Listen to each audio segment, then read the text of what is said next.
அண்மையில் அதிமுகவிலிருந்து விலகி திமுகவில் சேர்ந்த சிவகங்கை மாவட்டத்தைச் சேர்ந்த மருது அழகராஜன் ஆதரவாளர்கள் திமுக தலைவரான முதலமைச்சர் மு.க.ஸ்டாலின் முன்னிலையில் அக்கட்சியில் இணைந்திருக்கின்றனர். இது பற்றிய விவரங்களை நம்முடைய செய்தியாளர் பாரி கார்த்திக்கிடம் கேட்கலாம். பாரி கார்த்திக், விவரங்கள். வணக்கம். தமிழ்நாடு முதலமைச்சர் திரு மு.க.ஸ்டாலின் அவர்கள் தலைமையில் தற்போது பல்வேறு நிகழ்ச்சிகள் அறிவாலயத்தில் நடைபெற்று வருகிறது. அதன் முன்னதாக தற்போது அமைச்சர் பெரியகருப்பன் தலைமையில் சிவகங்கை மாவட்டத்தைச் சேர்ந்த அதிமுகவினர் தற்போது திமுகவில் தங்களை இணைத்துக் கொண்டிருக்கிறார்கள்.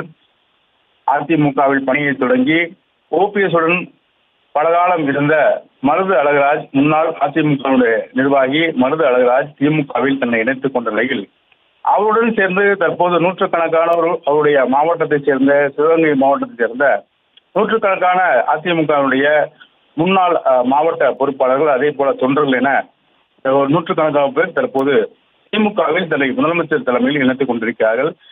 தற்போது அவர்கள் அறிவாலயத்துக்கு வந்து நேரடியாகவே முதலமைச்சரை சென்று தங்களை திமுகவில் இணைத்துக் கொண்டிருக்கிறார்கள்.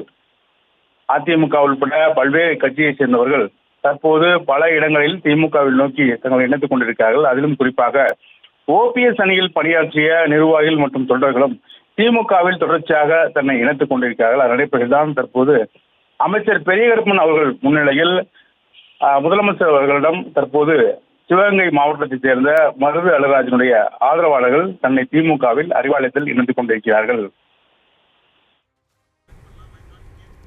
விவரங்களுக்கு நன்றி பாரி கார்த்திக்.